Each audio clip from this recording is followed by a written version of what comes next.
Hi everyone, मैं सत्यम आपके सामने हाजिर हूँ द हिंदू का एक टॉपिक लेकर जिस पे हम लोग कुछ डिस्कशन करेंगे and I will try my best to keep it simple. आज हम लोग जो चर्चा करने वाले हैं वो इलेक्शन कमिश्नर की नियुक्ति को लेकर, उनके अपॉइंटमेंट को लेकर करेंगे कि क्या क्या प्रोसीजर है, क्या क्या मैकेनिज्म है जिसके तहत उनकी नियुक्ति जो है, उनकी अपॉइंटमेंट जो है वो की जाती है।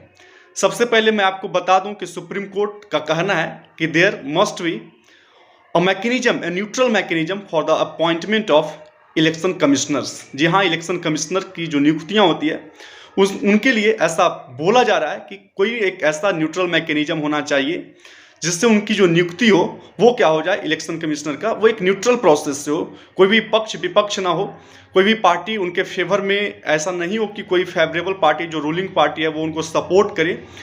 ऐसा नहीं होना चाहिए, तभी एक फ्री और फेयर इलेक्शन हो सकते हैं, उनका जो कंडक्शन है इलेक्शन का वो पॉसिबल हो सकता है। दूसरी बात कि मैं आपको ये बता देना चाहता हूँ कि जो इलेक्शन कमिश्नर का जो पद है, जो पोजीशन है, वो कहीं ना कहीं एक हाई रेप्यूटेड पोजीशन है, जिससे ये माना जाता है कि उनके द्वारा जो भी काम को अंजाम दिया जाएगा that should be free and fair. So कहीं ना कहीं जो इलेक्शन कमिश्नर है तो उनको ऐसा दावा तो किया जाता है कि उनका रेप्यूटेशन बहुत हाई है, एक फ्री और फेयर इलेक्शन कंडक्ट करवाते हैं, बट इवन दैट कि उनकी जो पोजीशन है तो वो अभी भी इम्यून नहीं है। बहुत सारे उन पे भी लांछन लगाए गए हैं कि वो जो रूलिंग पार्टी है, जो सत्तारूढ़ पार्टी है, उनका कहीं ना कहीं उनसे साठगांठ चलता है, उनका कहीं ना कहीं वो सपोर्ट भी करते हैं। आपको बता दूं कि अनूप बर्नवाल जी के द्वारा एक पिटीशन फाइल किया गया था सुप्रीम कोर्ट में, जिसमें ये बोला गया था कि सुप्रीम कोर्ट इंटरवीन करे इस मामले में और इंटरवीन करके एक ऐसे पैनल की, एक ऐसे कमेटी को गठन करे जिसमें फ्री और फेयर इलेक्शन हो, इलेक्शन कमिश्नर्स का कोई भी पार्टी उसमें इन्वॉल्व नहीं हो, और कोई एक ऐसा इंडिपेंडेंट मैकेनिज्म तैयार किया जाए, एक ऐसा प्रोसीजर तैयार किया जाए जिसमें इलेक्शन कमिश्नर्स और जो चीफ इलेक्शन कमिश्नर होते हैं और उन सभी का नियुक्ति जो है, अपॉइंटमेंट जो है, एक न्यूट्रल तरीके से किया जा सके। हमारे संविधान के आर्टिकल 324 को अगर देखा जाए तो उसमें ये बोला जाता है कि हमारे संविधान को, हमारे पार्लियामेंट को ये पावर दिया जाता है, उसको एम्पावर किया जाता है कि उस चीफ इलेक्शन कमिश्नर की नियुक्ति के लिए आप लॉज बना सकते हैं। ये हमारे संविधान के आर्टिकल 324 में निहित है। वहीं हम लोग अगर बात करें आर्टिकल 324 के 2 में, वो बोलता है कि द पावर जो है appointing CEC and the 2 EC is vested with the president of India. जी हाँ, जो पावर है अपॉइंट करने का सीईसी यानी कि चीफ इलेक्शन कमिश्नर का और 2 इलेक्शन कमिश्नर्स का, वो प्रेसिडेंट में निहित होता है। पार्लियामेंट के द्वारा जो भी लॉज बनाए जाएंगे, है ना, पार्लियामेंट को लॉ बनाने का अधिकार दिया गया 324 के द्वारा, और 324 के 2 के द्वारा प्रेसिडेंट को ये अधिकार देता है कि वो चीफ इलेक्शन कमिश्नर जो है और जो इलेक्शन कमिश्नर्स 2 हैं उनका नियुक्ति आप कर सकते हैं। लेकिन जो सबसे गंभीर समस्या है, जो सबसे ग्रीम समस्या है, वो ये है कि पिछले 72 सालों से कोई भी ऐसा रूल्स नहीं है जिसके द्वारा अपॉइंटमेंट की जा सके। So it is the government of the time. So उस समय के जो भी सरकार होते हैं उनके काउंसिल ऑफ मिनिस्टर्स के द्वारा, प्राइम मिनिस्टर्स के द्वारा सलाह दिए जाते हैं प्रेसिडेंट को, और फिर प्रेसिडेंट उन्हीं के सलाह के अनुसार जो चीफ इलेक्शन कमिश्नर्स होते हैं और जो 2 इलेक्शन कमिश्नर्स होते हैं उनका अपॉइंटमेंट उन्हीं के द्वारा, प्रेसिडेंट के द्वारा किया जाता है, but on the consultation of council of ministers and the prime ministers. तो सुप्रीम कोर्ट के द्वारा कहीं ना कहीं ये भी कहा जा रहा है कि जो साइलेंस है हमारे संविधान का, वो किसी के द्वारा या किन्हीं के द्वारा एक्सप्लॉइट किया जा रहा है, उसका शोषण किया जा रहा है। सो उनके द्वारा ऐसा प्रस्ताव रखा गया कि एक ऐसा पैनल, एक ऐसा कमिटी का गठन किया जाना चाहिए जो क्या होना चाहिए, सभी पार्टी से अलग होना चाहिए, एक न्यूट्रल पार्टी होना चाहिए।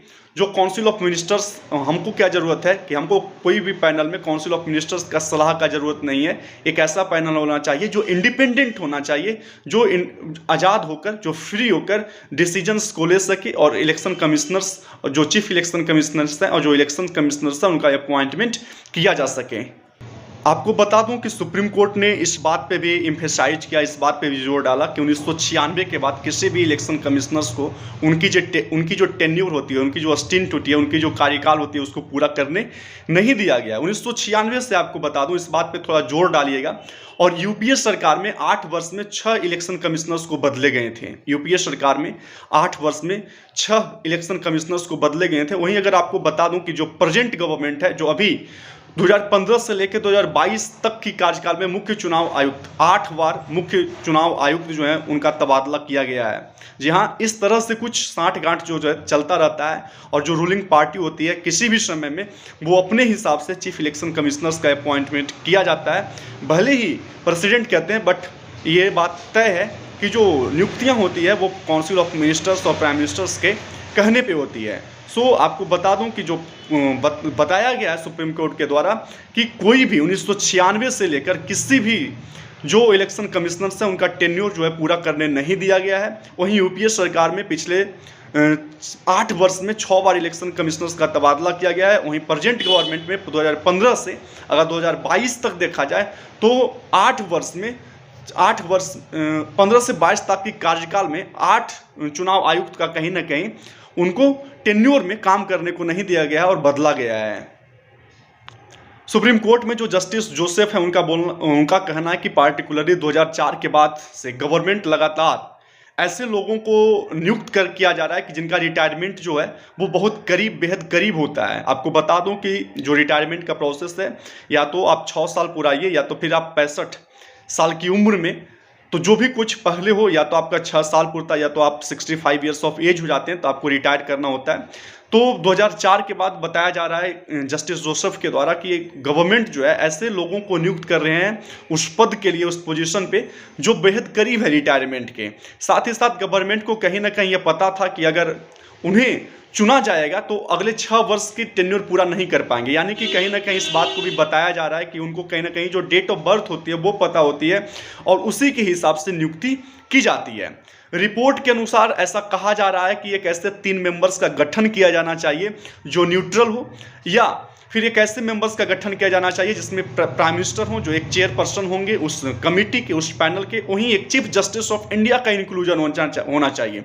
जो सबसे इंपॉर्टेंट बात है, लोगों ने इस बात को भी तर्क दिया कि हो सकता है कि चीफ जस्टिस ऑफ इंडिया वो भी न्यूट्रल न रहे, बट आपको एक ऐसे कंट्री में जहां पर रह रहे थे विविधता है तो आप चीफ जस्टिस ऑफ इंडिया पे विश्वास किया जा सकता है। सो एक चीफ जस्टिस का इंक्लूजन होना चाहिए जो सबसे इंपॉर्टेंट, सबसे सिग्निफिकेंट बात है। और तीसरा, अपोजिशन के जो लीडर हैं उनका भी इंक्लूजन इस पैनल में होना चाहिए। सबसे इंपॉर्टेंट चीज़ है क्योंकि आज तक जो भी अपॉइंटमेंट हुई है वो क्या हुई है, बिना तर्क के आधार पे, कोई इसका विरोध करने वाला नहीं होता है। जो काउंसिल ऑफ मिनिस्टर्स की मनमौजी होती है, जो प्राइम मिनिस्टर की मनमौजी होती है, उन्हीं के आदेशानुसार से प्रेसिडेंट के द्वारा इनकी नियुक्तियां कर दी जाती है। सो एक पैनल, एक कमेटी का गठन होना चाहिए जिसमें प्राइम मिनिस्टर एक चेयरपर्सन की तरह काम करेंगे। वहीं चीफ जस्टिस ऑफ इंडिया का उस पैनल में, उस कमेटी में इंक्लूजन होगा। साथ ही साथ जो अपोजिशन के लीडर हैं उनका भी इस पैनल में इंक्लूजन होना चाहिए, ऐसा रिपोर्ट के द्वारा और ऐसा ही कहा जा रहा है करने को।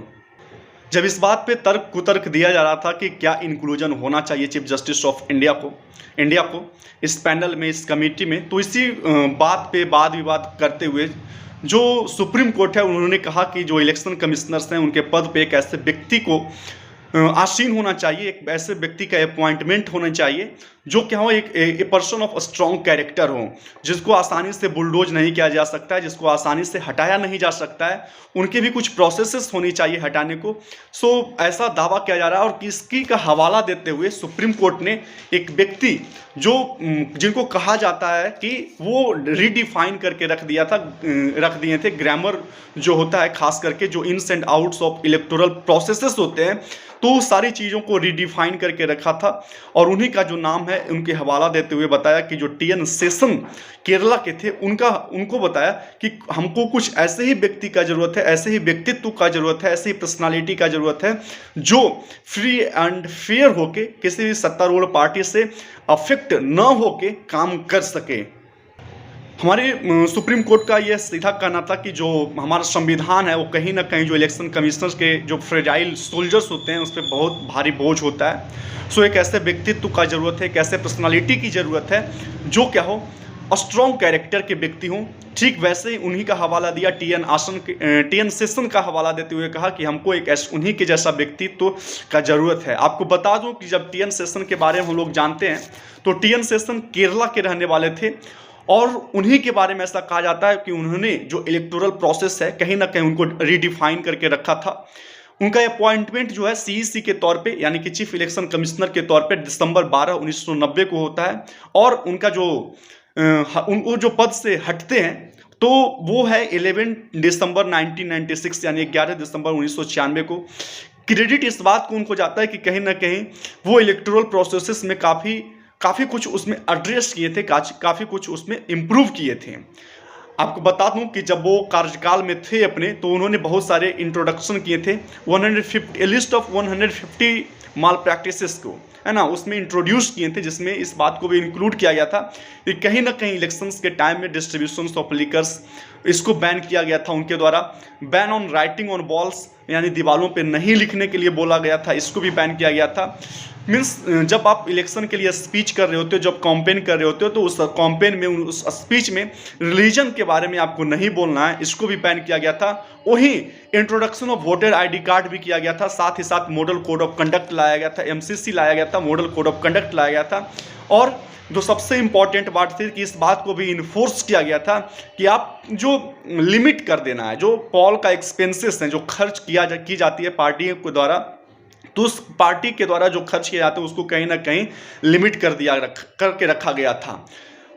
लाजमी सी बात है कि जैसे कि हम लोग पहले से भी जानते आए हैं कि इलेक्शन कमिश्नर्स जो हैं वो इम्यून नहीं है, उनकी पोजीशन, उनके द्वारा भी बहुत सारे उन पे भी बहुत सारे आरोप लगाए जाते हैं। बट इनके साथ भी कुछ ऐसा ही हुआ और ये भी क्या है, इम्यून नहीं है, उनसे प्रोटेक्टेड नहीं है। बहुत सारे पॉलिटिकल उस समय के जो भी पॉलिटिकल पार्टी, जो भी सत्तारूढ़ पार्टी थी, तो उन सत्तारूढ़ पार्टी और इनमें बहुत सारे रिफ्ट्स आए थे, बहुत सारे दरार आए थे। बट या ultimately he has redefined the grammar of electoral processes and that's why उनको अवार्ड किया गया था 1996 में रैमन मैग्सेसे अवार्ड से भी।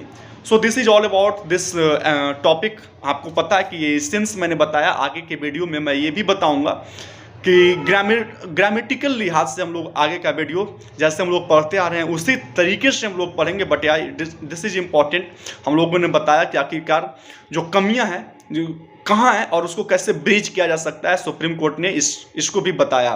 सो thank you, have a nice day, bye bye all of you. हम लोग आगे की वीडियो में ग्रामर्स के लिहाज से, वर्ड्स के लिहाज से पढ़ेंगे जैसे हम लोग पढ़ते आ रहे हैं। बट ये वीडियो भी काफ़ी इंपॉर्टेंट है। आपसे निवेदन है, आपसे गुजारिश है, जो कोई भी इस चैनल को देख रहे हैं कृपया वीडियो को शेयर करें, सब्सक्राइब करें चैनल को and support me so I can impart better knowledge before you to all of you. Thank you, have a nice day and bye bye.